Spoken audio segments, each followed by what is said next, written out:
सभी का मंगल और नमस्कार। बड़े बुजुर्गों का, माता पिता और उनसे भी बड़े बुजुर्गों का ये दायित्व होता है कि अपने बेटा हो, घर में बेटी हो, कोई भी लड़का लड़की कोई भी हो, बचपन से उसके अंदर धीरे धीरे छोटी छोटी बातें करके रिश्ते निभाना उसको बताना चाहिए।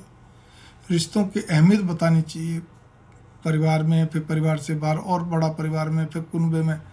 इस तरह से ये मेरी बात पे गौर करिए। बात छोटी नहीं है, बहुत गंभीर है, बड़ी। लेकिन जब आप बार बार बताओगे, लड़की जो बेटी है उसको तो और भी ज़्यादा, क्योंकि उसको दूसरे घर जाना था, तो उसको तो रिश्ते निभाने के साथ साथ बहुत सारी बातों को पचाना, ढकना, सहना उसको बताना चाहिए, उसको सिखाना चाहिए। आप भी तो ढकती आ रही है, आप माँ हो, दादी हो, चाची हो, मौसी हो, मामी हो। आप भी तो अपने परिवार में कितनी बातें ढकती हो, कितनी पचाती हो, कितनी सहती हो। अगर आप सबको घाड़ा कर दो स्पष्ट बोल बोल के, तो आप और आपके पति देव तो कहीं जाने लायक ही नहीं रहेंगे। सब आपसे कतराएंगे। कहने का अर्थ यहाँ पर ये जाओगे, लेकिन सब कतराएंगे, सब बचेंगे। ठीक है ना, चाहे आपका खुद का पियर हो।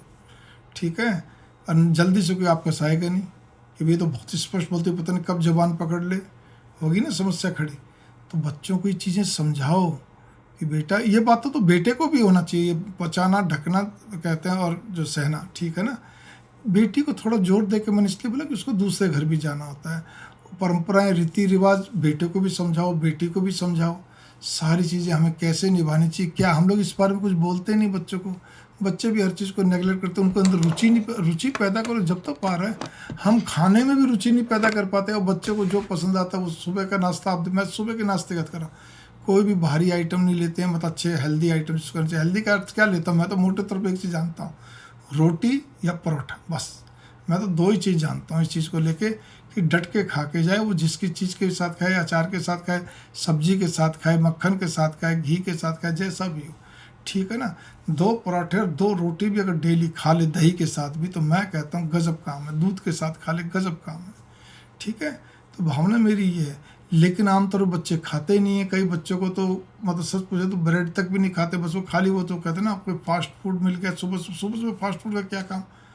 पहली बात तो। दूसरी चीज़ है, बस वो भुजिया भुजिया इधर उधर की चीज़ें छोटी मोटी खा पी के अपना चल देते हैं। तो ये हमारे अंदर आदत होनी चाहिए ना। इसी प्रकार से बहुत सारी बातें हैं जो पढ़ाई के साथ साथ, इसको ये कह के आप नज़रअंदाज मत करिए कि कोई नहीं जी, बच्चा बड़ा हो जाए, कहते अभी तो बच्चे पढ़ रहे हैं, फिर समझा देंगे जी क्या, अभी तो बहुत लंबा समय पढ़ा है, अभी तो बच्चों को पढ़ाई करने तो बच्चे खुद समझदार हैं। आजकल बच्चों में ज्ञान बहुत है। वो ज्ञान फिर आपके धीरे धीरे आपको समझ में आता है वो कौन सा ज्ञान है।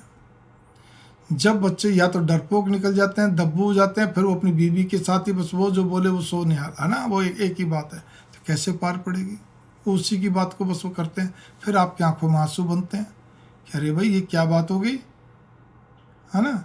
ये तो क्या कहते हैं, कल तक तो मेरा इतना आज्ञाकारी था, इतना वो था, मेरा बेटा तो मेरे को ज़्यादा वो करता ही नहीं, तो उसी से दबता रहता है, या पता नहीं बहू ने क्या करा, मतलब वगैरह वगैरह बहुत सारी बातें आपके दिल दिमाग में बैठ जाती हैं। ऐसा नहीं होना चाहिए, क्योंकि हमने पहले ही उसको कोई ज्ञान नहीं दिया। आप सोचिए ना, ये चीज़ होती है। उसके अंदर मजबूती भरते, व्यवहारिक मजबूती कौन भरेगा, बेटे बेटी के अंदर आपके, आपको ही भरना है। खाली शिक्षा का अर्थ केवल ये नहीं कि शिक्षा उसको दिलवाते रहो ऊंची से ऊंची, कि बेटा तेरे को तो ये बनना है, वो बनना है, वो बनना। अरे भाई, वो पढ़ाई और क्या कहते हैं एक एक सैचुरिंग पॉइंट होता है। एक औसत में एक बच्चे की पढ़ाई 24-25 साल तक में कंप्लीट हो जाती है।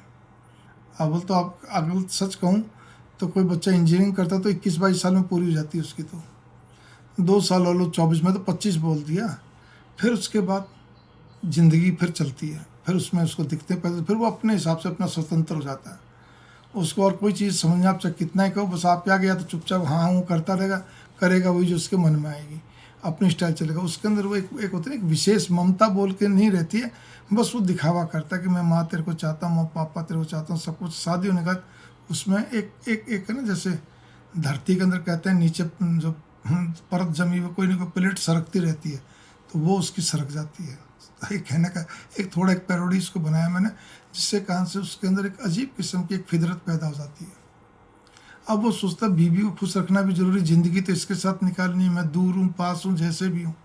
अब माँ बाप को भी खुश रखना, वो उस कसम रह जाता है। लेकिन वो एडजस्टमेंट सही ढंग से कर नहीं पाता, क्योंकि हमने उसके अंदर ऐसा ज्ञान नहीं दिया था, ऐसी बातें नहीं कही थी। ठीक है ना, तो मेरी बात पे गौर करिए। बहुत सारी बातें होती हैं, हमें व्यवहारिक ज्ञान की बातें, ठीक है ना, किसी के स्वभाव को परखने की बातें, हर रोज़ कुछ न कुछ करते रहना चाहिए, चाहे रिपीटिशन भी हो तो भी, ना हो तो भी। आपने जो कुछ करा, जीवन की कुछ बातें ऐसी होती जो बच्चों में शेयर करिए आप। ये ऐसे होता है, ऐसे होता है। अरे भाई, सब बच्चे बहुत अच्छे होते हैं, सब कमा रहे हैं, सब कुछ कर रहे हैं, लेकिन मेरे पास तो 30 साल हो, 31वां शुरू हो गया है। लोग जो अपने होनहार बच्चों के बारे में, बेटे बेटियों के बारे में, जब क्या कहते हैं, पढ़े लिखे बच्चों के बारे में, अच्छे बिजनेसमैन बच्चों के बारे में, ऊंचे पदों पे, ऊंचे पद का मतलब चाहे वो भले इंजीनियर हो, डॉक्टर हो, चाहे बिजनेसमैन हो, जब उनके बारे में बताते हैं, जी मेरा बेटा तो ऐसा था, जी इतना बढ़िया था, अब क्या हो गया शादी के बाद, या अचानक ही जब से काम पे लगा, दूर गया, तब से क्या। भाई कुछ भी हुआ हो, लेकिन आपने उसके अंदर केवल एक ही लक्षण डाले थे, बेटा पढ़ाई, मतलब एक वो दो शब्द वैसे तुकबंदी, शिक्षा, पढ़ाई और कमाना, बस तुम्हारा धर्म इतना ही है, बाकी तुम्हें सब समय सिखा देगा। नहीं, समय ने तो कुछ और समझा दिया उसको। तो इसीलिए आप ध्यान रखिए, बेटियों को भी दिक्कत आती है, बेटों को भी आती है। मंगल कामना। नमस्कार।